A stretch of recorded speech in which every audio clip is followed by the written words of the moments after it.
Notre avis, c'est qu'on change de paradigme. Et c'est pour ça que je dis que tous les éditeurs se retrouvent sur la même ligne un peu de départ, au sens où demain, l'écran n'a plus beaucoup de valeur. Le paradigme historique de UX, l'écran, beau parcours, pour moi, est appelé à disparaître. Et c'est pas dans 3 ans, c'est dans 6 à 12 mois. Est-ce que ce sera une suppression, par exemple, du nombre de collaborateurs ? Moi, je suis assez schumpeterien dans la vision RH du sujet. Il y aura une part non négligeable, me semble-t-il, de suppression de postes par un véritable gain de productivité. Il ne faut pas être sorti de Saint-Cyr pour comprendre qu'il y a une suppression de postes. Si vous êtes sur une présentation de valeur qui est « je suis votre expert comptable », c'est-à-dire, en gros, je tiens votre compta, vous allez mourir. S'il ne leur reste pas la relation client, ils n'auront plus rien. Ils pourront essayer de vendre leur cabinet, il vaudra 0,3 fois le chiffre d'affaires. Alors, nous, on ne commente pas. Alors, c'est un sujet qui est évidemment un peu sensible. Bienvenue dans Cut the Shit, le podcast où on parle d'entrepreneuriat sans filtre et sans bullshit. Aujourd'hui, nous avons le plaisir d'accueillir le CEO de MyUnisoft, monsieur Grégoire Leclerc. Bonjour. Bonjour, messieurs. Grégoire, est-ce que tu peux te présenter et est-ce que tu peux nous parler un peu de ton parcours, qui est, selon moi, un peu atypique, mais je te laisse te décrire et te présenter. Écoutez, merci déjà pour l'invitation. Ravi d'être avec vous. Donc, oui, j'ai un parcours effectivement un peu atypique. Donc moi, j'ai 43 ans. J'ai commencé ma carrière de manière un peu particulière parce que je suis diplômé de Saint-Cyr. J'étais officier de gendarmerie et je faisais du secours en montagne. Donc, assez loin à la fois des sujets de la tech et des sujets de l'innovation. Même si on fait en gendarmerie beaucoup d'innovation aussi. Hein. Et puis bon, au gré notamment malheureusement d'une blessure, j'ai quitté la gendarmerie, j'ai rejoint le monde de l'édition de logiciels un peu par hasard, par une entreprise familiale qui s'appelle EBP, qui s'appelait EBP, et j'ai gravi dans cette entreprise un certain nombre d'échelons jusqu'à en être le directeur général pendant près de 4 ans. Et donc j'ai appris dans cette entreprise effectivement le métier à la fois de l'édition de logiciels, l'accompagnement des small et medium business en France, des TPE PME, secteur absolument passionnant et qui a de fait assez peu évolué, je veux dire jusqu'au Covid. Oui. Voilà. Et puis quand EBP a été racheté par Cegid, l'aventure n'était pas faite pour moi et donc j'ai réfléchi un petit peu et j'ai décidé de rejoindre l'aventure MyUnisoft, donc une aventure assez différente puisque sur un marché très différent de BP, puisque là on n'adresse que les experts comptables, donc rien à voir avec la TPE PME, et avec une philosophie et un ADN très différent, parce que scale-up, enfin start-up qui a bien grossi, scale-up, fonds d'investissement et stratégie de déploiement, d'innovation, d'intelligence artificielle très forte autour des 3 révolutions qu'on pourra évoquer, l'intelligence artificielle, la facture électronique et puis la financiarisation du métier d'expert comptable. Totalement. Il y a plusieurs sujets qui sont super intéressants. Tu as parlé déjà de l'IA et de la facture électronique. Mais je veux rester un peu plus sur ton parcours. Comment on fait justement cette bascule de EBP vers MyUnisoft ? Qu'est-ce qui a motivé cela ? Première question. Et la deuxième question, c'est pourquoi tu ne te retrouvais pas forcément lorsqu'il y a eu cette acquisition par Cegid ? Ouais. Alors, finalement, les deux questions sont très liées. Chez EBP, pendant 15 ans, j'ai appris d'abord le secteur, qui est un secteur quand même assez technique, qui est assez passionnant, je trouve, en matière d'accompagnement, finalement, un éditeur de logiciels, surtout quand il adresse la compta et la gestion et la paye d'une TPE-PME, il l'accompagne dans tout son quotidien, dans toutes ses galères, dans toutes ses difficultés financières. Et donc, on apporte, quand on est un éditeur, un outil de pilotage et de suivi d'une boîte qui peut l'amener au tapis si derrière nous, on n'est pas capable de fournir les bons tableaux, les bons chiffres et les bons indicateurs. Ce marché-là, il est passionnant. Je l'ai fait pendant 15 ans. J'avoue que j'avais quand même fait un peu le tour d'un certain nombre de ce métier et que me retrouver dans un groupe énorme comme Cegid, avec une stratégie beaucoup plus ample en termes de gouvernance, j'imaginais aussi plus complexe en termes de politique, etc. N'était pas forcément ce à quoi j'aspirais, et je voulais retrouver un univers où j'étais plus entrepreneur, où j'étais plus au contact du terrain. Et finalement, quand cette opportunité s'est présentée effectivement à Noël, je me suis dit, c'est passionnant parce que c'est un secteur que je connais moins, l'expertise comptable. On en faisait très peu chez EBP. C'est un secteur qui va bouger très vite et sur lequel il y a besoin de beaucoup d'innovation. Ouais. Et je sentais que pour avoir été quand même vraiment dans le quotidien de BP, ça serait plus difficile de le déployer dans une boîte comme EBP /Cegid. Et je sentais qu'en revanche, chez MyUnisoft, il y avait vraiment de quoi faire. Et puis, j'avais aussi envie de découvrir l'univers d'une start-up scale-up avec un fonds qui va vite, qui grossit, qui a des moyens, qui a des ambitions, qui a un peu ça dans le ventre, quoi, qui a cette rage d'aller chercher des clients et de changer de business. La grande différence aussi, c'est que il n'y a pas d'insulte par rapport aux acteurs traditionnels, mais chez les grands acteurs traditionnels, on déploie un produit pour faire ce qu'on a toujours fait. Oui. Donc on a une approche très... Un cabinet d'expertise comptable, pour prendre cet exemple-là, doit produire, tenir, déclarer, présenter les comptes. Bon. Chez MyUnisoft, la philosophie était différente, et elle est toujours différente. Elle était de dire, on doit d'abord transformer un cabinet et ensuite lui donner l'outil qui va fondamentalement faire son métier différemment. Et chez MyUnisoft, on est basé sur des flux. La philosophie, c'est on collecte des flux comptables, des flux de données, des flux bancaires, des flux d'informations, alors avec la facture électronique encore plus aujourd'hui, des flux d'informations financières, quels qu'ils soient. Et de ces flux-là, on en tire en fait la substantifique moelle pour produire et répondre aux missions du cabinet, mais pas comme il l'a toujours fait, comme il doit le faire demain. Donc il y a vraiment une vision prospective et du futur du cabinet 2030 en fait, à quoi il va ressembler post-IA, post-facture électronique et post-transformation globale des RH dans le cabinet. D'accord. Et justement, bon, on va mettre le pied dans le plat directement. Tu as accepté une mission, un challenge qui n'est pas forcément facile. En face, il y a des mastodontes. On voit la levée de Penny Lane, on voit le rachat agressif, entre guillemets, de Shine par Cegid. Est-ce que ça te fait pas peur? Et est-ce que, bon, le rachat n'avait pas encore été fait, je suppose, avant. Non. Mais est-ce que c'est pas un challenge que vous dites qui serait potentiellement trop élevé ou trop grand pour vous? Alors, non. Si j'avais considéré, la réponse est un peu dans la question, c'est-à-dire que si j'avais considéré que le challenge était trop grand pour moi, j'y serais pas allé. Évidemment, quand on fait ce genre de choix, quand on prend ce genre de décision, vous l'avez sûrement déjà fait quand vous avez décidé de monter la boîte, on pose un peu les pour et les contre, on fait une sorte de SWOT, Oui. classiquement. Effectivement, dans ce qui pourrait s'apparenter à des faiblesses, il y a le fait que, en termes de notoriété ou en termes de puissance de frappe, en termes de moyens financiers, effectivement, MyUnisoft n'a pas la puissance d'un Penny Lane aujourd'hui. Mais en plus, dans les forces, il y en a finalement beaucoup plus.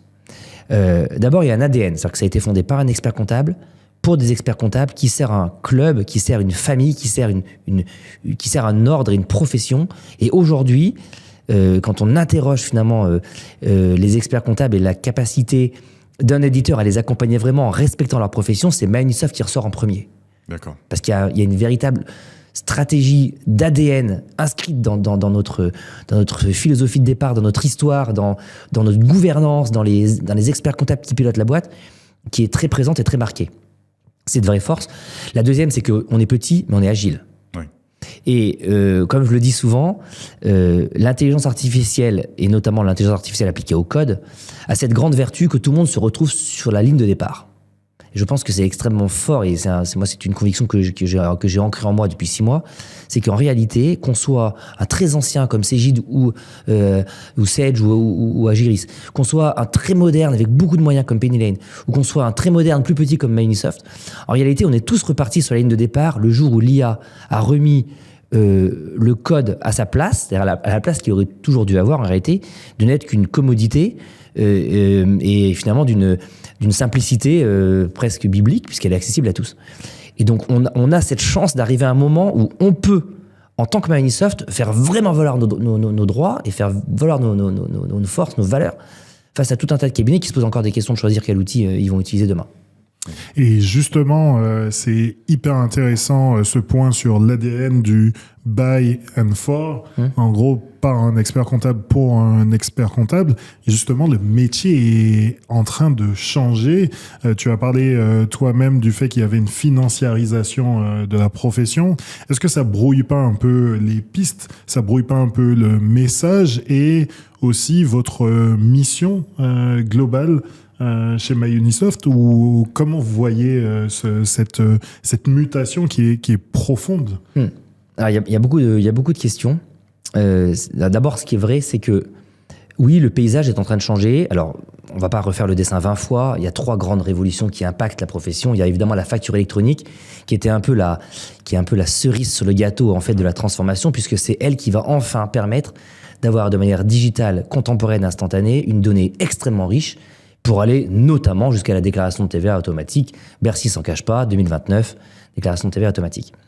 La deuxième révolution, c'est celle de l'IA, à la fois appliquée à la façon dont on développe les produits, mais ça, à la limite, ça ne la regarde pas, mais surtout la façon dont ils vont pouvoir faire parler la donnée, réaliser des missions, notamment via des LLM et des MCP, en masse dans le cabinet avec simplement un contrôle a posteriori, et conseiller mieux les TPE-PME. On pourrait ouvrir un débat sans fin sur la capacité des TPE-PME à payer ce conseil. C'est une autre question.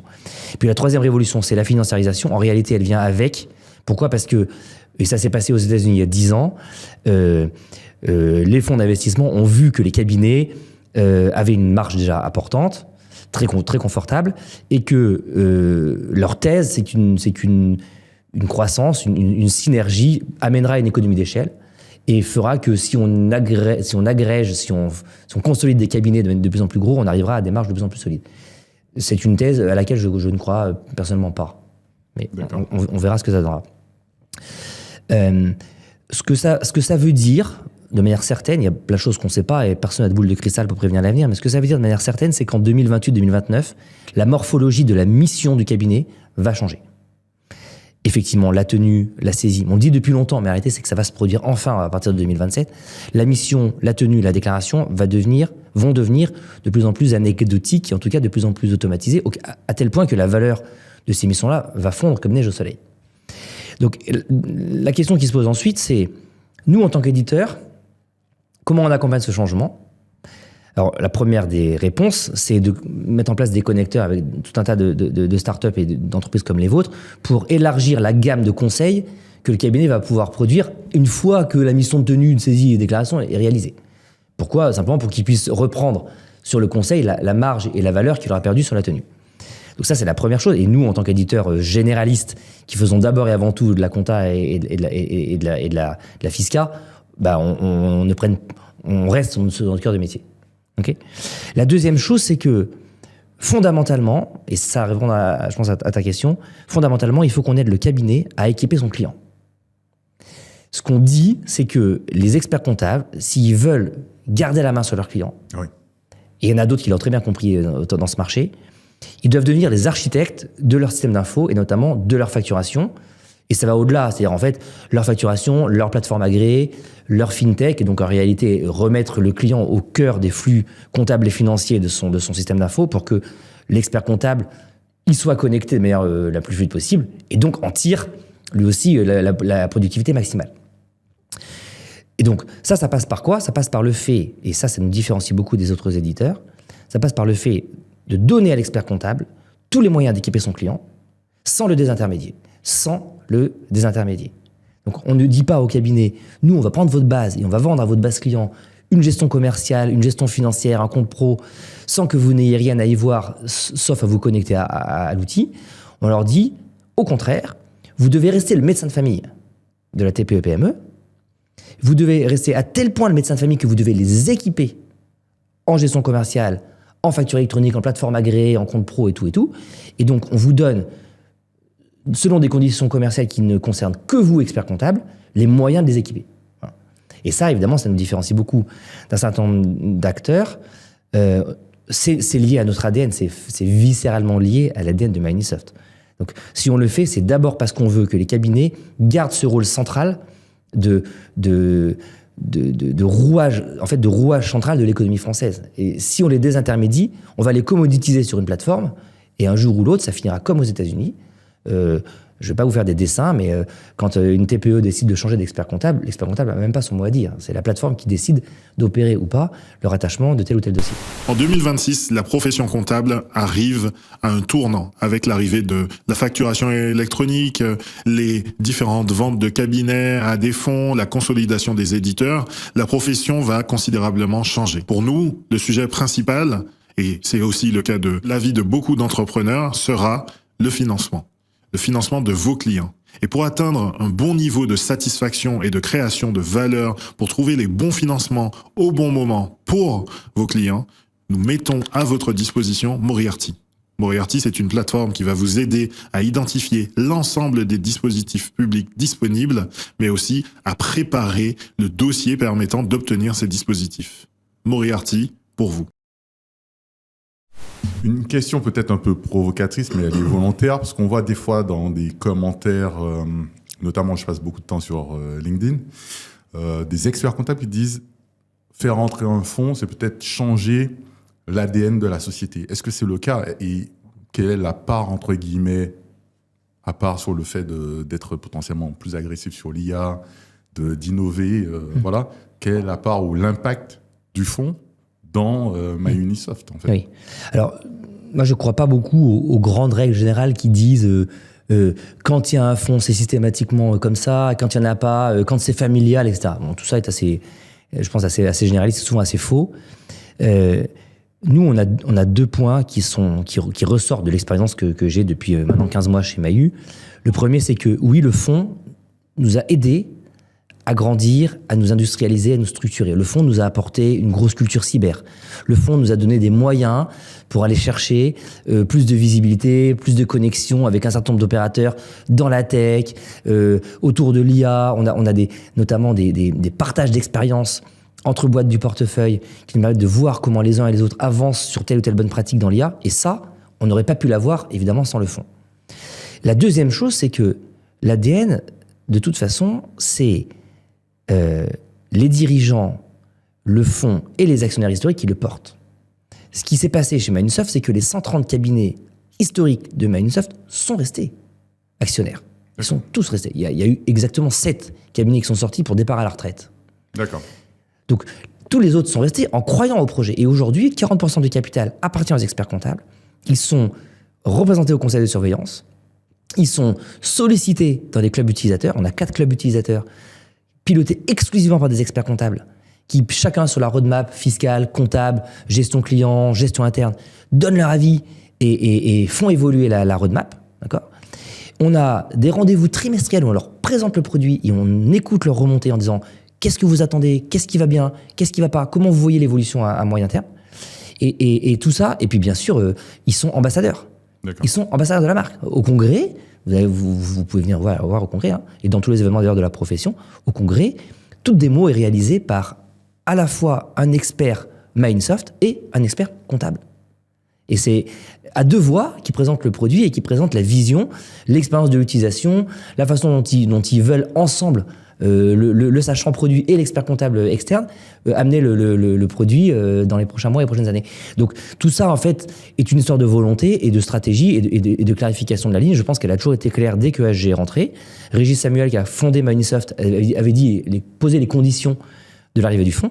Et tout ça, je pense, s'harmonise de manière assez claire, assez limpide. Sur la partie gestion financière, on voit l'explosion du métier d'AF externalisé. Et forcément, avec la facturation électronique et l'IA, j'ai envie de dire, c'est l'occasion parfaite pour des sociétés, des logiciels, potentiellement des startups, d'aller à fond sur ce secteur. Oui. Quel est le choix de MyUnisoft par rapport à cela, sachant que potentiellement, des startups, peut-être un peu tech, peuvent même décider de développer leur outil eux-mêmes et se dire, bon, j'ai plus besoin de l'expert comptable et surtout ça, je pilote seul. Ou des PME se dire, bon, je continue à avancer avec un DAF, il me coûte moins cher ou il me donne une vision un peu plus terrain et secteur de mon activité. Oui. Alors, la vision que nous, on a, et j'étais encore à midi avec un expert comptable qui analyse beaucoup ça pour nous. On a une forme de think tank qui est en train de se structurer au sein de Mahu avec des experts comptables un peu de tout style, des cabinets plus modestes aux très grands cabinets et des gens qui accompagnent la profession. On a aussi des têtes de réseau qui réfléchissent et discutent avec nous de ces tendances. En fait, ça revient à la question que vous avez posée avant et la réponse est un peu la même. La valeur de demain va fondamentalement se déplacer. Un cabinet comptable, et je le dis avec beaucoup d'humilité, et je ne veux pas avoir l'air de donner des conseils à des experts comptables qui sont beaucoup plus beaucoup plus expérimenté que moi sur la façon dont mon métier va évoluer. Mais en tout cas, ce on voit, ce qu'on perçoit, c'est que la valeur va se déplacer. Un cabinet aurait intérêt à embrasser de manière extrêmement forte ce pan d'activité du DAF externalisé.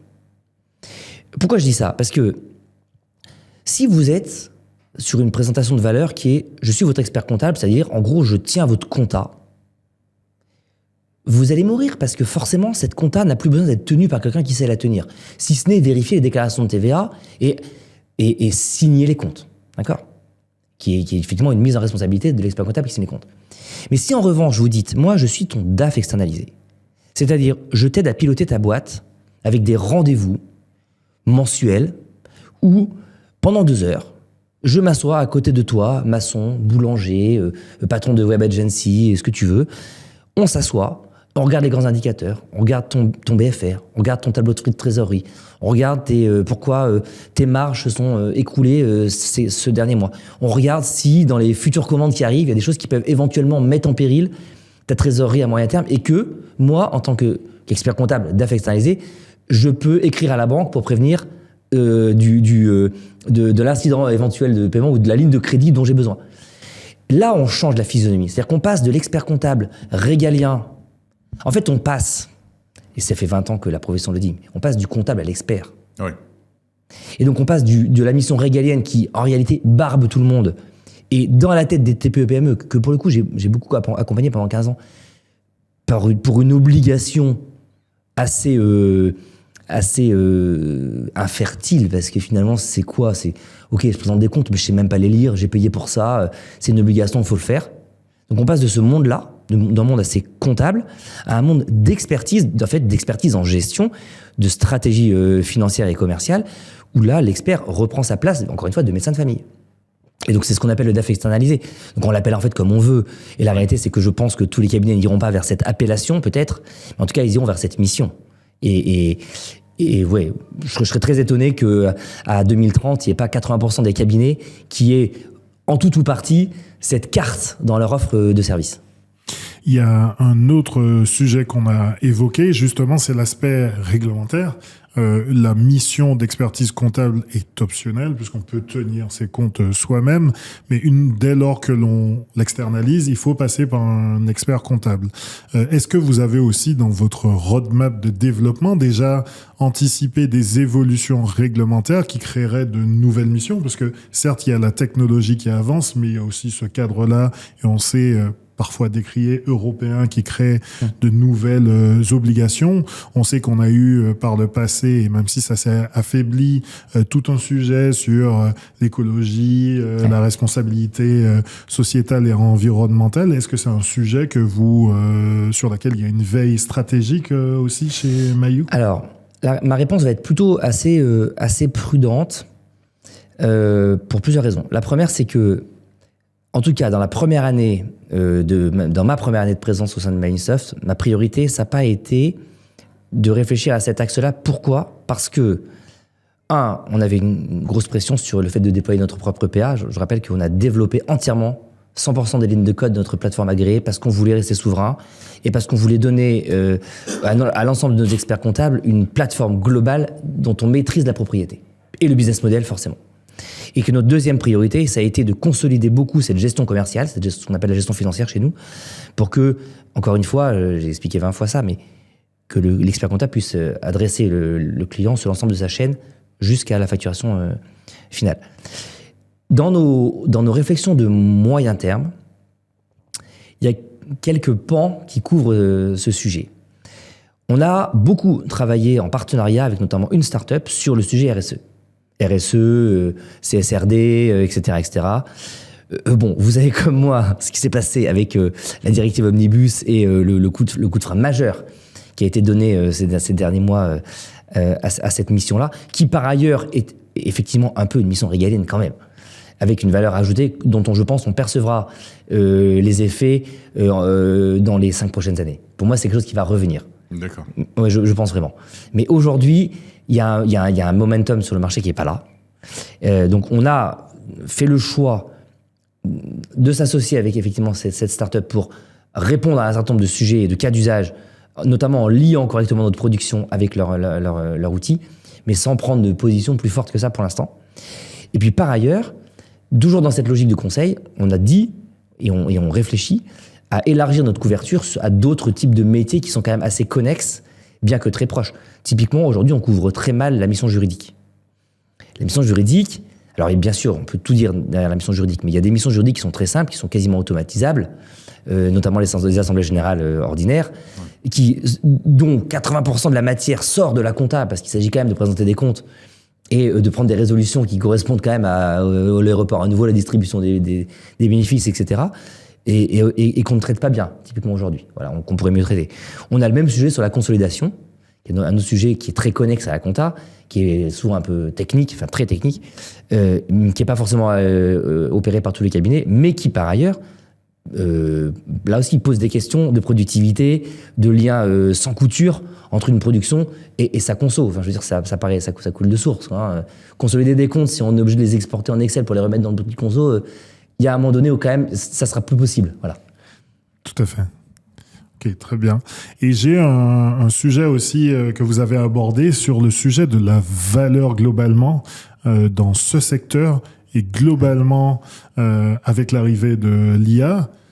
Comment s'assurer justement que la valeur se déplace et n'est pas écrasée dans le futur? Comment vous le voyez ça? Parce que on en discutait un peu avant, mais l'IA est en train de diminuer la valeur forcément et la valorisation, mais aussi la valeur perçue des services rendus par les SaaS classiques. Comment on maintient la valeur au milieu de ce marché qui est le vôtre, qui est le nôtre à l'heure actuelle et dans le futur surtout? Ouais. Alors, c'est une vaste question. Bon, pour donner ma conviction personnelle, et que d'ailleurs on est en train de consolider autour de MyUnisoft et de la façon dont on développe nos produits, soyons clairs, il y aura un écrasement de la valeur lié à la puissance phénoménale de ce que l'IA aujourd'hui apporte, notamment dans la façon de développer et d'une certaine manière dans la démocratisation de cette façon de développer. D'accord ? Pour prendre un exemple parmi tant d'autres, on a des clients qui aujourd'hui redéveloppent des briques de produits, voire des logiciels complets en se disant « je veux mon outil à façon » et en réalité, comme le dit le proverbe, on n'est jamais mieux servi que par soi-même. Désormais, avec 10 heures, 15 heures, 20 heures d'effort sur Claude ou sur un autre outil, je suis capable de sortir quelque chose qui me ressemble, qui me plaît, que j'adopte, que je pourrais faire évoluer dans le temps. Et donc, c'est à la fois rassurant, excitant, entrepreneurial, et on voit des cabinets le faire. Voilà. Donc, il y aura forcément une destruction de valeur, en tout cas au démarrage sur la technologie. Le deuxième point, c'est que l'IA, sans toute l'industrie, enfin pour même être plus précis, tout le savoir-faire qui va avec l'édition de logiciels n'a pas beaucoup d'avenir. C'est bien de faire un super produit. C'est bien qu'un cabinet développe sa propre gestion interne ou sa propre gestion de juridique, par exemple. Mais derrière, il faut l'héberger, la sécuriser, la faire monter à l'échelle, apporter le support. Si on veut la commercialiser, il faut des équipes formées, il faut des CSM, il faut du support de niveau 1, de niveau 2, il faut une gestion de roadmap, il faut, etc., etc. Alors, je ne vais pas vous faire un dessin, vous connaissez ça par cœur. Il y a quand même un sujet global d'industrialisation de ce que c'est qu'un éditeur, et c'est pas parce qu'on a fait le code qu'on a fini le travail. Voilà. C'est plus le bottleneck, l'entonnoir, le point d'entonnoir de la chaîne de valeur, mais ça reste quand même un sujet que de développer un produit éditeur complet. La troisième chose, qui est peut-être la plus importante des trois, c'est que notre avis, c'est qu'on change de paradigme, au sens où demain, et c'est pour ça que je dis que tous les éditeurs se retrouvent sur la même ligne un peu de départ, demain, l'écran n'a plus beaucoup de valeur. Pourquoi l'écran n'a plus de valeur? Parce qu'avec un prompt, on peut recréer un écran. Donc finalement, on pourrait presque se dire qu'un outil qui présenterait que de la data sans écran, il serait aussi efficace qu'un outil avec des écrans. Or, il y a quand même beaucoup de gens qui, ces dernières années, ont beaucoup travaillé sur l'UX/UI et tout un tas de beaux écrans en se disant « il faut que mon écran soit le plus pertinent possible ». Oui, mais pourquoi? Pour aller chercher une information. Pourquoi on a besoin d'un bel écran? Pour réaliser une information ou pour lancer un workflow. Or, on voit bien que tout ça peut être remplacé par un seul prompt Un seul outil de prompt qui, à lui tout seul, est capable de faire parler de la data, de vous sortir un tableau, de vous modifier ce rapport, de vous lancer des actions, de vous réaliser des déclarations de TVA, de générer une facture, y compris à la voix d'ailleurs, de vous sortir le tableau des produits les plus vendus ou des plus à perte, voilà, de vous sortir les boni-malus du cabinet à la fin du mois, de vous réaffecter les collaborateurs en fonction des plans de charge ou des missions que les entreprises vous ont demandé. Et donc finalement, le paradigme s'effondre, le paradigme historique de UX, bel écran, beau parcours, il faut les connaître par cœur et on a besoin de productivité pour ça, puisque en un seul prompt central qui, lui, par contre, a besoin de data, on fait la même chose. Et donc notre véritable conviction, c'est que vont survivre ceux qui seront agrégés, exploiter, stocker et faire parler la data. Voilà. Parce qu'en réalité, sans bonne data, il n'y a pas de bonne IA, alors que sans écran, on en refait un dans les 3 secondes. Voilà. N'importe quel prompt, n'importe quel LLM, n'importe quel outil, un minimum structuré de code, vous développez un écran. Et donc là, c'est la raison pour laquelle nous, on sort, donc on a commencé à annoncer ça, on sort un outil qui s'appelle Mahu Compagnon, qui en fait vient au-dessus, donc qui est adossé à Mistral, qui vient au-dessus de tous nos outils de production, à la fois clients et experts, connecte cette data, la lit, la comprend, et la fait parler, voire la fait agir. Voilà. C'est quoi? C'est une forme de chatbot? C'est un chat, donc ça se matérialise par un chat central. D'accord. Dans lequel il y a une bibliothèque de prompts déjà préparée, mais aussi des prompts enrichis, parce qu'effectivement, notre logique, c'est que à chaque fois qu'un expert du cabinet tape un prompt, bah, il puisse le mettre en favori pour les réutiliser les fois d'après, voire les partager avec ses collaborateurs. Et cette puissance il n'y a rien de magique, hein, cette puissance de l'outil, elle est simplement liée au fait que, comme on est un éditeur web avec des bases de données centralisées, et structuré par cabinet, ben on peut coller un LLM, donc en l'occurrence Mistral, sur l'ensemble de la donnée du cabinet. Et donc lui faire faire de manière extrêmement fluide et en langage naturel des choses que lui-même met des heures parfois à construire. Construire un tableau Excel de sortie des facturations du mois, ça peut être long. Et en fonction de l'outil qu'on connaît pas, qui a changé son parcours, dont on ne se souvient plus quelle est exactement la bonne manip pour faire un filtre, ben, il y en a qui s'arrachent les cheveux. Oui. Et d'ailleurs, on les comprend. Sauf que c'est plus la peine de parler de tout ça. C'est fini. Un prompt vous permet de dire, OK, va sur ma base de données de facturation, sors-moi le tableau de toutes les facturations du mois et fais-moi les sommes. Montre-moi les alertes par rapport au mois précédent. Quel client j'ai moins facturé que la dernière fois? Je t'en sors 4, vérifie-les. Et là, il y a l'intelligence humaine qui rentre en compte. C'est l'expert comptable augmenté qui dit, ah oui, j'ai compris, parce que là, en fait, j'avais fait, je sais pas, une facturation d'acompte, et donc c'est plus faible ce mois-ci, parce que j'avais plus facturé le mois précédent, etc. Mais toute la partie historique et encore une fois l'usage du clic-bouton, pour moi, est appelé à disparaître. Et c'est pas dans 3 ans, c'est dans 6 à 12 mois. Et comme d'ailleurs, alors beaucoup de gens me disent, mais c'est de la science-fiction, ça n'arrivera jamais, on a besoin de faire des écrans, etc. Enfin, ChatGPT, c'était de la science-fiction il y a 3 ans. Et je sais pas à vous, mais moi j'ai pas vu, y compris chez mes enfants, de difficulté à comprendre comment on pouvait prompter en réalité. Hein. Tout le monde a très vite compris comment on pouvait prompter. Donc si on sait prompter pour faire une rédaction d'histoire géo ou préparer la recette du dimanche midi, on sait prompter pour faire un tableau de bord. Hein. C'est pas... Vas-y. Ce que j'allais dire, c'est que il y a eu chez certains cabinets qui avaient une volonté de se rendre future-proof avant l'essor de l'IA, la création de jobs de Chief Data Officer ou de Data Manager. Est-ce que le but avec cet assistant, ce chatbot, j'imagine instancié en fonction pour l'instant de l'écran sur lequel il s'affiche, il arrive avec certains prompts, on peut rajouter des prompts. Est-ce qu'il y a une volonté justement de donner à chaque collaborateur ou associé du cabinet son Data Officer à disposition? En fait, c'est fondamental. C'est-à-dire que c'est exactement ça qu'il faudrait que les cabinets comprennent, me semble-t-il. C'est-à-dire que ceux qui ont compris il y a 3, 5, 10 ans qu'il leur fallait un Chief Data Officer, on a un très bon cabinet qui est un des fondateurs historiques de Microsoft qui a monté une équipe de data analysts il y a 12 ans, 13 ans. Ils étaient extrêmement en avance et évidemment ces gens-là ont tout compris. Mais la réalité, c'est que tout cabinet qui demain veut avoir un véritable avenir, encore une fois dans la valorisation de conseils qui sera au bout de la chaîne là, mais il faut qu'ils connaissent sa data. Il faut qu'ils sachent en exploiter l'or noir. L'or noir s'est décalé. L'or noir n'est plus dans la tenue, il est dans la data. Et la data, tu l'as puisque tu récupères toutes les factures tous les jours de tout ce qui transite par tes clients. Donc oui, la réponse c'est oui, il faut des Chief Data Officers dans tous les cabinets, même si on ne les appelle pas comme ça, à la limite on s'en fiche. Qu'il y ait une culture data en fait, qui rentre dans les cabinets, que cet outil d'ailleurs, le Maillu Compagnon, soit à disposition des collaborateurs comptables, pour qu'effectivement, comme tu le dis, ils puissent eux-mêmes se faire une idée de la façon dont la data de leurs clients peut leur parler et peut leur donner ne serait-ce que des idées de conseils sur ah tiens, fais attention à tes seuls intermédiaires de gestion parce que là il y a des choses qu'on n'avait pas vues avant. On remarque qu'on peut mieux piloter ça. On remarque qu'on peut faire des ratios CA, masse salariale sur CA, etc. qui sont beaucoup plus simples à construire maintenant. Et ça, c'est une culture qui, à mon sens, doit se répandre dans l'ensemble des cabinets parce que ça va être leur vrai savoir-faire. C'est de piloter la data et de piloter la finance par la data. Pas de piloter l'entreprise par la réglementation.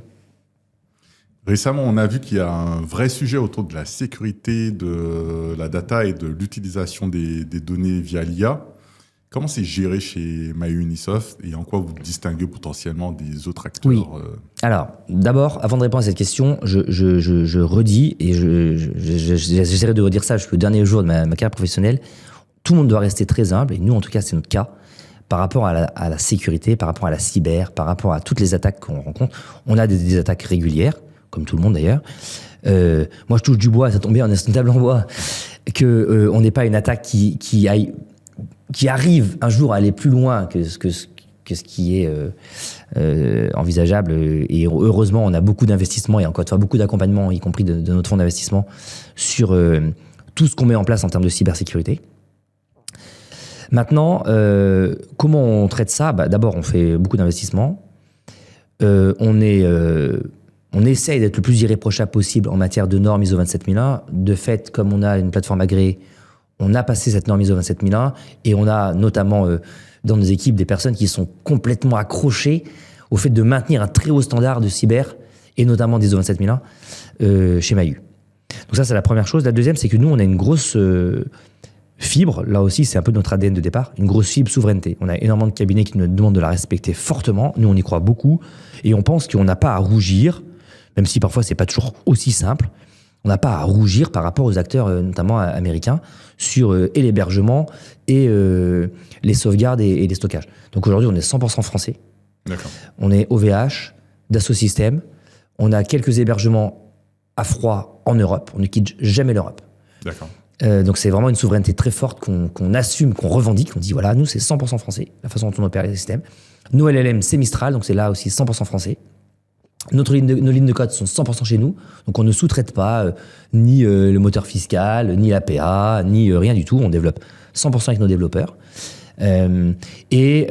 Après c'est comme toujours, c'est-à-dire qu'il y a une forme de vertu qu'on doit s'appliquer à nous-mêmes, de respecter toutes les règles, tous les bons usages, ne jamais jouer avec la donnée du client dans des bases de test, conteneuriser correctement les choses, s'assurer qu'elles soient absolument bien conteneurisées proprement.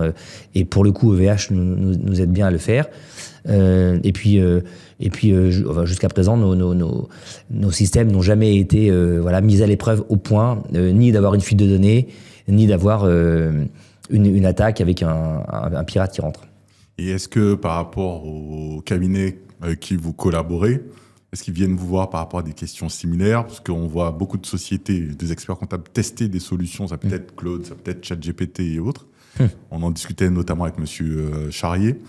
Est-ce qu'il n'y a pas un risque que des cabinets essayent des choses avec de la data, entre guillemets, privée, sur des serveurs ou sur... Il y a un risque extrêmement fort. Lors du premier Tour de France qu'on a organisé l'année dernière, alors il y en avait eu tous les ans depuis la création de Maillu, mais c'était mon premier. Lors de mon premier Tour de France, on avait un atelier avec Alexis Lama, qui est assez connu sur le sujet, où on parlait beaucoup d'IA, et on leur disait arrêtez. Donc en fait, on leur a donné des bonnes pratiques. On est allé assez loin, puisqu'on leur a donné des bonnes pratiques d'IA, et on leur a donné une charte type, qui a été rédigée par nos avocats, à destination de tous les cabinets qui le souhaitent, pour le mettre en œuvre au sein du cabinet. Et effectivement, ça, je pense que vous ne le découvrez pas, mais on a énormément de cabinets dont les collaborateurs ont des abonnements perso avec du ChatGPT, du Claude, etc. et qui font glisser assez souvent des données, des fakes, etc. dans le ChatGPT parce que ça leur permet, encore une fois, de s'amuser, de former, de se tester, de créer des analyses, pourquoi pas de gagner du temps. Et bon, c'est évidemment grave, voire très grave. Bah, d'ailleurs, ça a été rappelé par la commission de déontologie dernièrement. C'est grave, voire très grave. Maintenant, je peux pas les blâmer. Moi, je ne me permettrai pas de le faire parce que quand vous avez en face de vous un phénomène aussi bluffant, aussi rapide que celui-là, et que vous avez l'impression d'être coincé dans l'ancien monde, c'est-à-dire que vous vous dites, moi, je suis encore en train de faire mes déclarations, je suis en train de faire mes liasses, j'ai l'impression d'être bloqué au 19e, vous voyez, et puis le truc, il est parti au 22e siècle, et vous dites, mais j'ai 4 siècles de retard, il faut que j'avance, là. Et à un moment donné, je comprends que les collaborateurs comptables, ou même des experts, se soient dit, mais moi, je prends le truc, et puis même si c'est pas complètement anonymisé, c'est pas bien grave. Et puis, on entend aussi souvent cet argument, qui va s'intéresser au compte de Monsieur Durand, boucher à Pithiviers. Tout le monde s'en fout des comptes de Monsieur Durand. Bon, voilà, on voit bien que la règle est jamais facile et la vie est jamais aussi blanche ou aussi noire, quoi. Voilà. Est-ce que, justement, on a parlé de ce retour sur la ligne de départ. C'est quoi la vision, justement, je dirais, à moyen terme, parce qu'on parle à chaque fois de 2030. Oui. C'est quoi la vision et comment, potentiellement, si je pense que vous êtes quelqu'un de très ambitieux, vu votre parcours, potentiellement, MyUnisoft pourrait devenir leader du secteur? Alors, la première, bon, c'est pareil, c'est difficile de répondre à la question. En 2030, finalement, c'est à la fois très proche, mais quand on regarde la vitesse de la technologie, c'est très loin. C'est très loin. Bien sûr, on a une ambition forte. On a des fondamentaux qui sont très solides. Et d'ailleurs, je pense que, à la limite, peu importe la technologie, peu importe notre base installée, peu importe notre capacité à traiter aujourd'hui 90, 95 ou 100% des problématiques des experts comptables, ce qui compte avant tout, c'est notre détermination et la vision qu'on a pour la profession en essayant de ne pas se tromper sur les grands axes qui vont la modifier ou qui vont la changer. Donc effectivement, on est très ambitieux. On a compris, je pense, et pas tout seul, avec tous les experts comptables qui nous accompagnent et tous les réseaux, encore une fois, tous ceux qui aiment et qui portent MyUnisoft dans leur cœur. On a compris un certain nombre de tendances et d'éléments forts.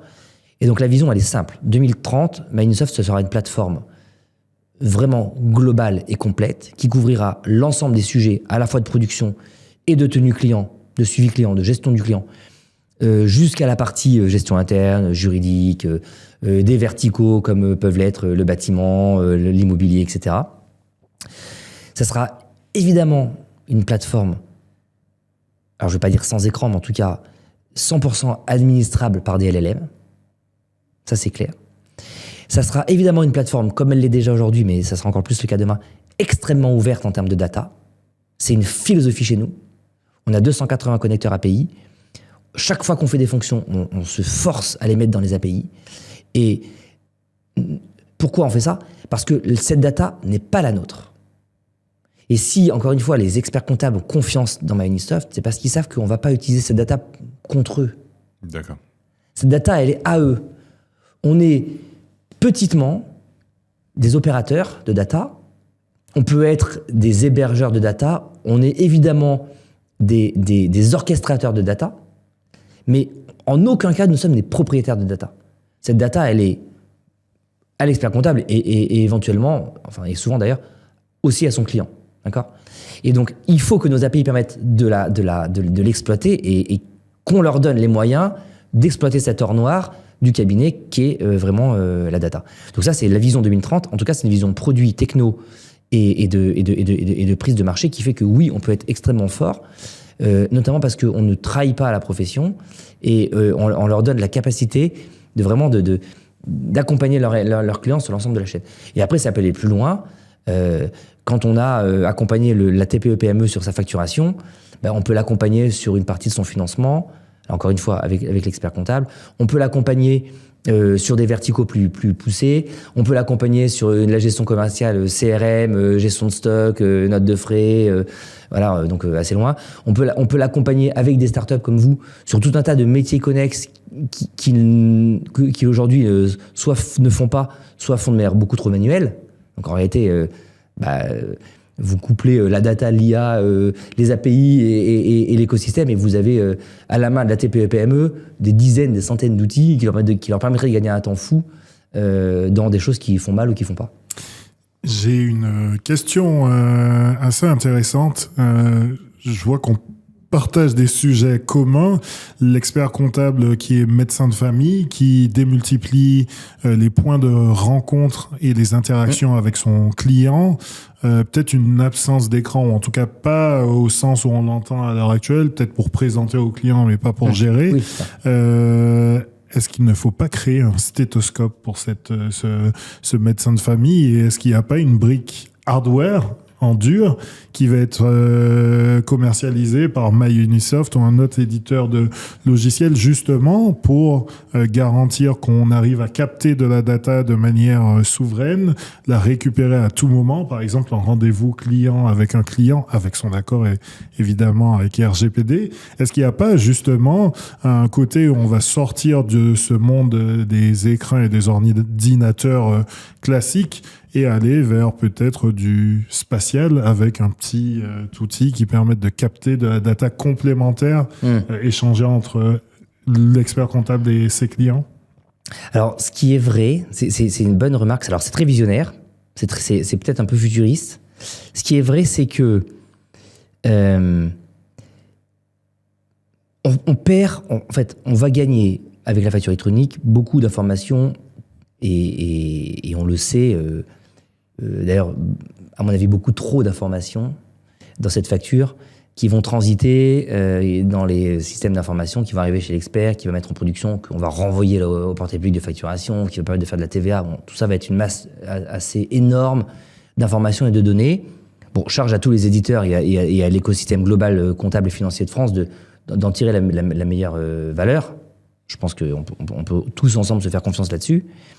Et ce qui est vrai, c'est qu'on perd à côté beaucoup d'informations effectivement plus humaines, business, des discussions, des échanges qu'il y a. On le voit d'ailleurs, des échanges qu'il peut y avoir entre le cabinet et son client autour notamment de ces points de rencontre, des points d'étape, où en réalité, si on veut accompagner correctement le client, on a besoin de noter quelque part toute cette information impalpables et difficiles à matérialiser et qui ne sont pas normés quelque part. Il faut bien le stocker. Donc, c'est intéressant parce qu'on a quelques cabinets qui nous ont montré ça, notamment des cabinets qui commencent à se déplacer avec des utilitaires d'enregistrement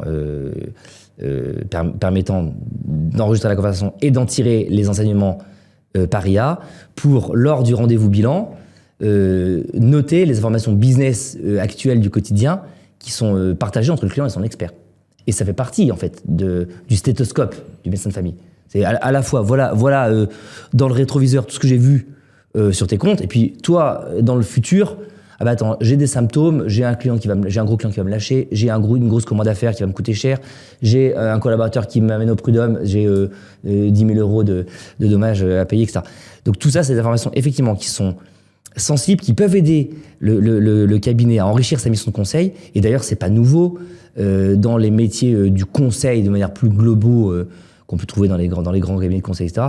La prise de notes et les rendez-vous d'audit, finalement, en physique, sont fondamentaux. Et je pense qu'eux aussi se mettent à mesurer tout ça. Donc, oui, il y a une question plus globale de comment les cabinets vont s'équiper à terme avec tous ces sujets-là. Il y a une question aussi qui va avec, et je profite de cette question pour l'ouvrir, c'est comment ils vont accompagner la transformation RH du cabinet d'expertise comptable. Parce que c'est très très beau de faire des beaux dessins là, de consultants qui dit on part de la tenue, puis en fait on va vers le conseil, et puis on va prendre les cabinets des collaborateurs qui faisaient de la tenue, puis demain ils vont faire du conseil. Oui, ça, jusqu'à preuve du contraire, c'est pas à la fois la même appétence, le même profil, la même formation, et la même envie, enfin la même appétence. C'est-à-dire que qui dit qu'un collaborateur qui était très à l'aise et très expert dans la tenue, la déclaration de TVA, a envie d'aller faire un rendez-vous bilan tous les mois avec Monsieur Durand, boucher à Pithiviers, sur la tenue de ses stocks, l'avancement de son affaire. Et puis ça va pas se faire comme ça, quoi. C'est-à-dire que moi je pense qu'on a un vrai sujet RH dans les cabinets d'expertise comptable qui n'est qu'au début de la description de la problématique. Sachant à la fois la destruction de valeur sur la tenue, les besoins qu'il va y avoir en conseil et les gains de productivité amenés par la facture électronique, Les enjeux sont... On pourra refaire, à mon avis, deux ou trois podcasts là-dessus dans les 3 prochaines années. Les enjeux sont énormes. Est-ce que ce sera une suppression, par exemple, du nombre de collaborateurs ou au contraire, un recrutement différent? Vous parliez d'analystes, data analystes. Est-ce que ce ne sera pas plutôt on conserve ce qu'on a et ils font plus avec parce qu'ils sont boostés à l'IA et en plus on recrute... Moi, je suis assez schumpeterien dans la vision RH du sujet. C'est-à-dire que comme toujours, la vérité est sûrement entre les deux, mais il y aura une part non négligeable, me semble-t-il, de suppression de postes par un véritable gain de productivité. Ce qu'on voit, hein, je donne quelques chiffres, mais des cabinets qui fonctionnent sur des outils un peu historiques, ils sont entre 27 et 35 dossiers par collaborateur. Chez des cabinets de Microsoft, aujourd'hui, ils sont facilement entre 55 et 65 dossiers par collaborateur. Ce qu'on commence à imaginer post-facture électronique avec des flux qui sont vraiment bien cadrés, une balance de TVA qui est propre, toutes les informations qui sont traitées dans les différents statuts, le rapprochement bancaire qui fonctionne parfaitement, etc. On pense sans difficulté monter à 80 dossiers par collaborateur.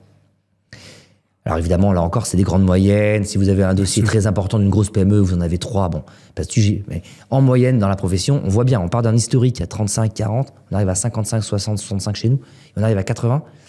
Il y a forcément une destruction de poste. Enfin, je veux dire, il ne faut pas être sorti de Saint-Cyr pour comprendre qu'il y a une destruction de poste. Donc ça fait partie de toute la partie de destruction.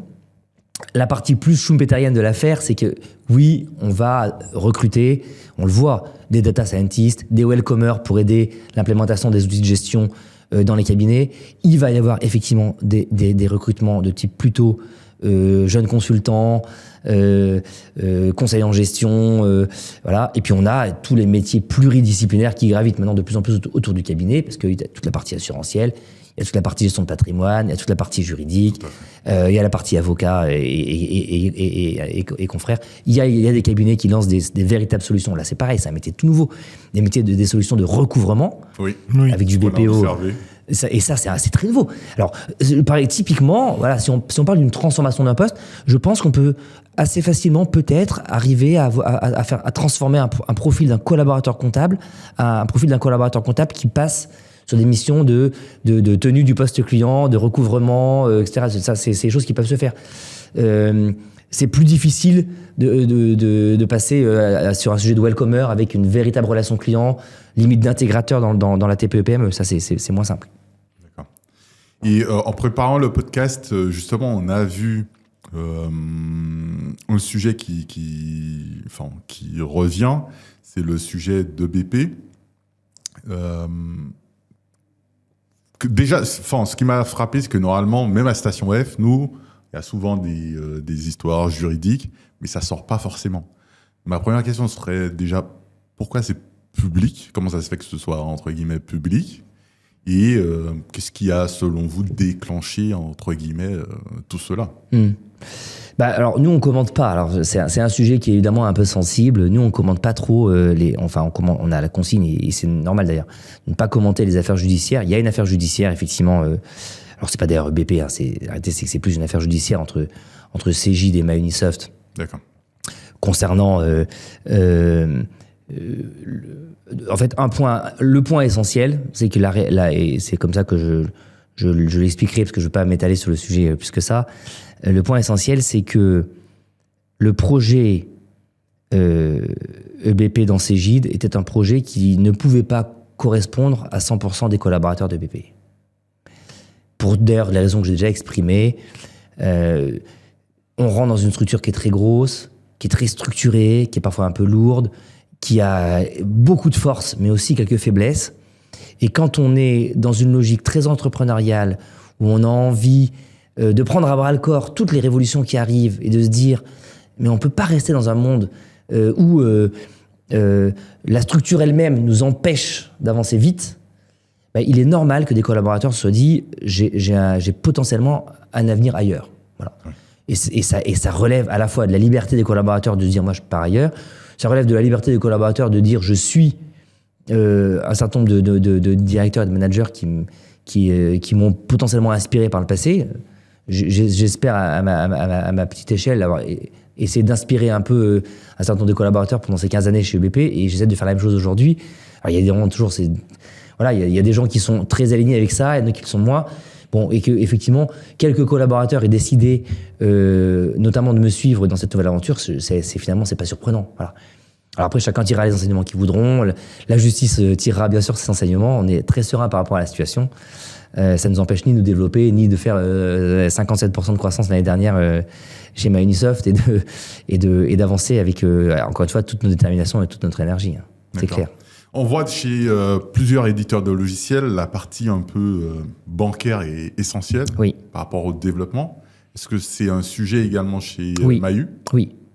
Alors, c'est un grand sujet chez Mahu. Pourquoi ?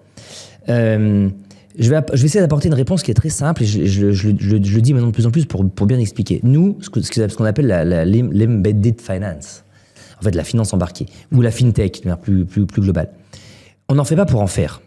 Et soyons clairs, moi personnellement je me moque complètement d'avoir la main sur le compte bancaire du client de l'expert comptable.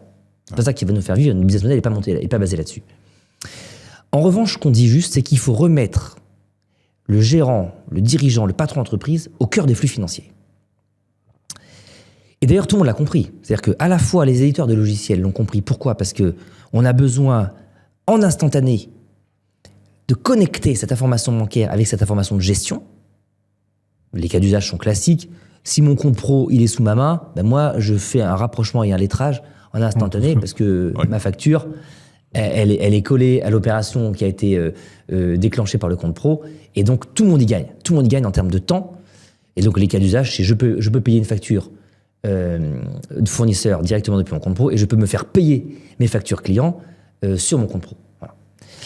Mais quand je dis que tout le monde l'a compris, c'est que les banques font la même chose. Les banques, en fait, elles font quoi ? Elles font le schéma inverse d'une autre. Oui. Nous, en tant qu'éditeurs, on a tendance à se déporter un peu sur les flux bancaires en disant ça nous ferait gagner du temps, ça fiabiliserait les opérations, et ça ferait gagner aussi du temps à l'expert comptable. Et puis les banques, elles disent nous, puisque vous voulez nous piquer les flux en mettant une partie en tout cas en déplaçant une partie des flux vers les opérations plus digitalisées, notamment de paiement et de facturation, on va s'approcher des PA. Et donc aujourd'hui, toutes les banques françaises, il y a peut-être quelques exceptions à la marge, mais tous les gros groupes bancaires français ont développé une PA, ou ont acheté une PA, en disant, d'accord, moi je peux me mettre à faire de la compta finalement, puisque vous faites de la banque. Donc. Alors je leur souhaite bon courage, c'est quand même pas le même métier. Je comprends la position défensive, parce que c'est ça en fait. Je comprends la position défensive des banques de se dire, on propose une PA à nos clients pour que leur flux ne s'en aille pas de chez nous. Ma conviction à moyen terme, c'est que ça va se calmer. Parce qu'en fait, il faut revenir un peu les pieds sur terre. C'est-à-dire que nous, on permette à un entrepreneur du bâtiment, un serrurier, de se faire payer sur son compte pro qui est embarqué dans sa solution. C'est très bien, et arrêter, c'est assez normal. Mais quand il va avoir besoin d'un minimum de financement bancaire, qu'il va avoir besoin d'un vrai crédit, il va retourner voir sa banque traditionnelle. Et donc, la vision MyUnisoft, elle est claire. Nous ne donnons qu'un compte, en fait, secondaire au compte historique de la banque de la TPE-PME. Ce n'est qu'un compte secondaire, ce n'est qu'un compte de fonctionnement, presque. On pourrait pas dire que c'est un sous-compte, mais c'est pas vraiment, mais qui permet de gérer de manière beaucoup plus fluide et instantanée une partie de ces opérations. Maintenant que les virements de salaire, typiquement, il allait les faire sur le compte principal et historique de la boîte, que ses crédits soient là-bas, que quand il a une vraie demande sur typiquement un décaissement de TVA qui est majeur, il allait le faire auprès de sa banque historique, bien sûr, et ça continuera. Et je pense que les banques se font un peu peur toutes seules sur le fait qu'elles vont perdre des flux. Moi, je n'y crois pas. Justement, j'avais posé cette question de jusqu'où va aller cette convergence, cette tectonique des plaques, puisque d'un côté, pour les banques, il faut apprendre le métier comptable, d'éditeur de logiciels, d'accompagnement des clients sur plein de sujets différents. Et de l'autre côté, au bout d'un moment, pour être compte principal, on rentre dans du réglementaire, il faut un agrément bancaire. Oui. Si on veut donner des crédits, est-ce qu'il n'y a pas une vision hybride où on ne s'adosse pas à des acteurs qui, eux, ont l'agrément bancaire, eux sont capables de faire de l'affacturage parce qu'ils ont toutes les équipes et la technologie pour faire le KYC, KYB, etc. Pour aller jusque-là. Je comprends que c'est pas votre stratégie, Ouais. mais est-ce Alors, qu'il y a un... Non, je pense que tu as raison. C'est-à-dire que il y aura sur le marché des acteurs, on voit à peu près qui d'ailleurs, qui vont vouloir aller jusqu'au bout de la chaîne en se disant il n'y a pas de limite. Parce que, alors pour plein de raisons, mais une raison principale, c'est que c'est aussi là que se trouve une source de revenus complémentaires et qu'en réalité, ils en ont besoin, notamment pour justifier une valorisation, etc. Donc, ils vont forcément, à un moment donné, se dire j'ai besoin d'aller assez loin dans l'emprise que je fais dans le monde bancaire très protégé pour tirer de la valeur auprès grâce aux opérations de financement et d'affacturage, notamment des TPE finales. C'est pas la position de Mahu parce que, encore une fois, on a un ADN qui est l'écosystème expert comptable, qui lui-même a son ADN du territoire dans lequel il a ses banques partenaires avec lesquelles il travaille, il a les banques avec lesquelles il finance des entreprises, des TPE, PME, sur un équilibre quand même assez précaire et assez subtil qu'il ne faut pas remettre en question. Et je pense que chacun doit faire son métier. C'est-à-dire que si c'est le fameux proverbe qui trop embrasse mal étreint. C'est-à-dire que si à un moment donné on fait de la compta, on fait de la fiscale, on fait de la gestion d'entreprise, on fait de la PA, on fait de la banque, on fait du juridique, on fait du RSE, qu'est-ce que ça veut dire? Donc à un moment donné on fera tout mal, les gens perdront confiance en nous, les services ne seront pas rendus, on se mettra en difficulté réglementaire. Donc tout ça me semble n'est pas très raisonnable.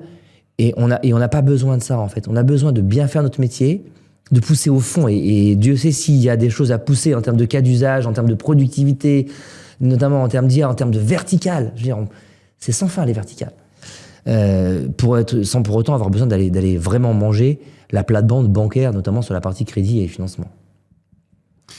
Et j'ai envie de dire, pour les sociétés qui sont les experts comptables, qui sont potentiellement en train d'évaluer de nouvelles solutions et les nouveaux experts comptables qui sont diplômés. Oui.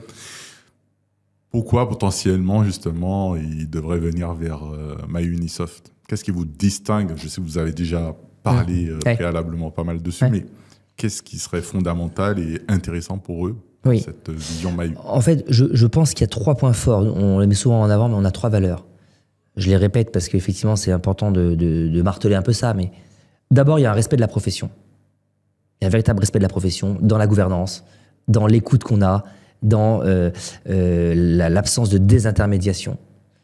Premier sujet. Le deuxième, il y a une véritable souveraineté chez nous.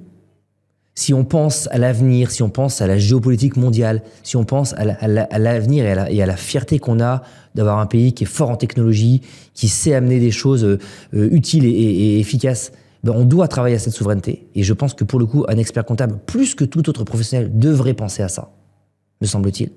Les professionnels du droit et du chiffre, à mon avis, sont quand même au cœur de ces sujets de souveraineté. Et la troisième chose, c'est qu'on est ouvert. L'ouverture, c'est quelque chose qui montre à la fois, qui vient en fait consolider les 2 premiers piliers. C'est-à-dire que si on n'était pas ouvert, on pourrait être souverain, mais en fait, on serait rabougri. Et si on était ouvert, si on disait respecter la profession, mais qu'on n'était pas ouvert, en fait, on ne leur donnerait pas la véritable main pour exploiter cette data. Donc, on est vraiment ouvert par API sur l'ensemble de la donnée et c'est une autre manière de respecter la profession que de leur dire cette data, c'est la vôtre, vous pouvez l'exploiter et vous pouvez, grâce à ça, devenir les vrais Chief Data Officers de la TPE-PME de demain. Donc, c'est vraiment 3 leviers qui sont importants. J'insiste beaucoup sur le premier parce que il y a encore quelques experts comptables qui ne le comprennent pas. Encore que je trouve que la maturation, ces 10-12 derniers mois, c'est bien fait, mais quand l'IA sera passée par là, que la facturation électronique sera passée par là, que tous les process seront les plus automatisés possibles, s'il ne leur reste pas la relation client, et donc s'il ne leur reste pas leur portefeuille de TPE-PME qui ont confiance en eux, comme ils ont confiance dans leur médecin de famille, ils n'auront plus rien. Ils pourront essayer de vendre leur cabinet, il vaudra 0,3 fois le chiffre d'affaires. D'accord? Donc, se faire désintermédier en le voyant, tout en ne le voyant pas, en disant qu'on le voit, mais qu'on ne le voit pas, bref, se faire désintermédier et donc perdre la substantifique moelle du cabinet, qui est la relation client finale, c'est la mort du cabinet. C'est la mort du cabinet. Voilà. Maintenant, chacun décide en âme et conscience. Il y en a qui ont décidé de le faire, mais qui se disent de toute façon, peu importe, je vais vendre mon cabinet dans les 12 prochains mois, donc je suis encore sur des valos qui valent le coup. Très bien, et chacun d'ailleurs est libre de ses choix. Mais si on veut se projeter à un minimum, à moyen long terme sur la profession, il faut un éditeur qui vous respecte, sans vous désintermédier, qui soit souverain en matière de techno et qui soit ouvert en matière de data.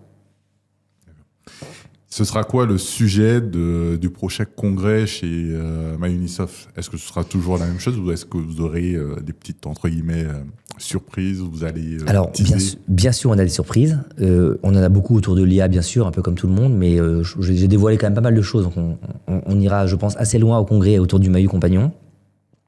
Bon, bien sûr, le sujet du congrès, ça sera quand même la facture électronique.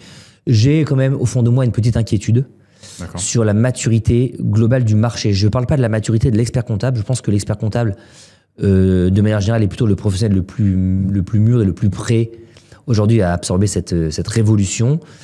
C'est une révolution pénible. 42 cas d'usage, avec des trucs qui sont illisibles, les normes AFNOR qui sont à peine sèches.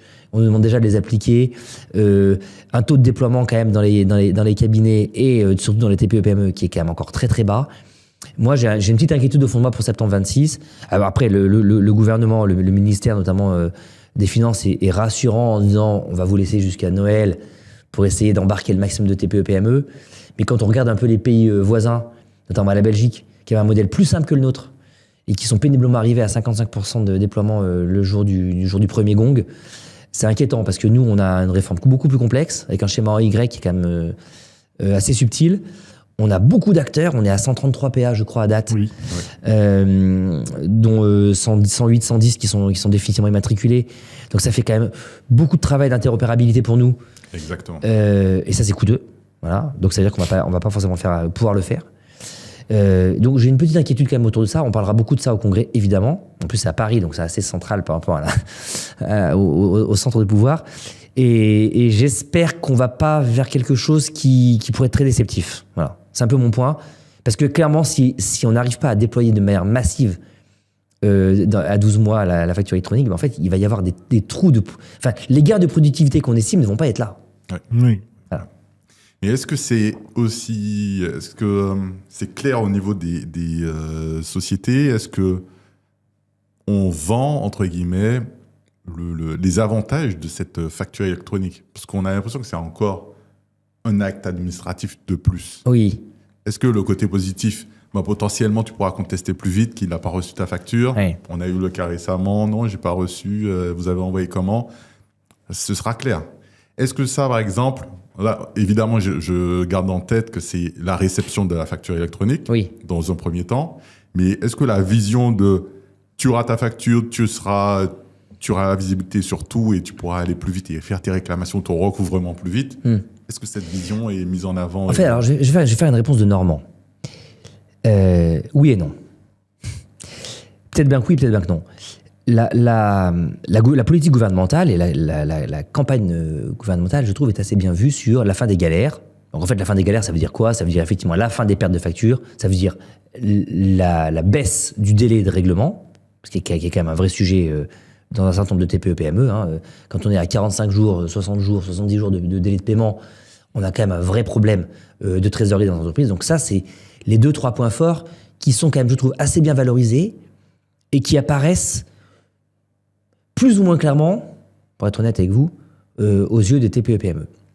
Le peut-être bac non, c'est que, alors là je sors un peu du cadre Mahu, mais ce qu'on entend beaucoup, c'est que en fait, il y a un ras-le-bol. Il y a un ras-le-bol global administratif. Totalement. Dans le monde de la TPE-PME, vous devez le voir d'ailleurs avec les demandes d'aide qui là aussi sont trop lourdes, trop longues, trop complexes, etc. Mais le témoignage global qu'on a d'une TPE-PME à qui on parle de la facture électronique, c'est on m'a fait le prélèvement à la source, on m'a fait la DSN, on m'a fait la DAS 2 avant la DSN, on m'a fait la loi anti-fraude, on m'a fait la prime Macron qu'il fallait machin, le truc. Maintenant, on me demande la facture électronique et évidemment, on me demande de payer. Et on me demande de payer à chaque fois. Et les coûts globaux liés à la lourdeur administrative, la complexification administrative, sont là. On peut pas dire le contraire. Ils sont là. Donc il y a un enjeu. C'est pour ça que mon inquiétude, elle est aussi liée à cette question. C'est est-ce qu'on n'est pas quand même aussi arrivé à un moment donné où la petite goutte de plus, qui pour le coup, je trouve, est une goutte quand même assez vertueuse en termes de délai de paiement et de clarification de la gestion, ne va pas un peu faire déborder le vase. L'avenir va le dire en septembre et puis dans les mois qui vont suivre. D'accord. Ouais, super, merci. Où on peut vous retrouver, où on peut retrouver MyUnisoft. MyUnisoft et comment on fait pour potentiellement, si des experts comptables souhaitent tester ou avoir un peu plus de visibilité, une démo. Eh ben, avec grand plaisir. De toute façon, nous, bon, évidemment, on est tout à fait joignable sur le web. Vous nous retrouverez sur myunisoft.fr ou myu.fr. On a les deux adresses. Vous pouvez me contacter sur LinkedIn sans aucune difficulté. On a évidemment toute une équipe d'avant-vente, de commerciaux, de CSM, de démonstrateurs pour venir vous rencontrer. On est très présent sur le terrain. Cette année, on va faire pas loin de 50 événements. Ah oui. Ouais, sur le territoire. On a évidemment notre Tour de France qui s'appelle le MyUni Show. On sera bien sûr au congrès. On est présent dans beaucoup d'AG. On sera aux universités d'été. On sera dans les congrès des différents syndicats, CF, IFEC, Ensemble pour Agir. Donc on est présent sur le terrain. Venez nous voir. On vous retrouve avec grand plaisir. Et puis bien sûr, on fait toutes les démos et visio possibles en ligne. Il y a régulièrement des webinaires autour de ça. On a d'ailleurs aussi une documentation de plus en plus riche, notamment autour de la facture électronique, bien sûr, mais aussi autour de l'IA dans les cabinets. D'accord. Donc tout ça est disponible en ligne et puis n'hésitez pas à nous contacter, y compris moi personnellement. Voilà. Super. Donc merci pour votre temps. Merci N'hésitez pas, beaucoup. si vous avez apprécié l'épisode, de liker, de partager et de nous retrouver également sur nos réseaux sociaux. Merci, à bientôt.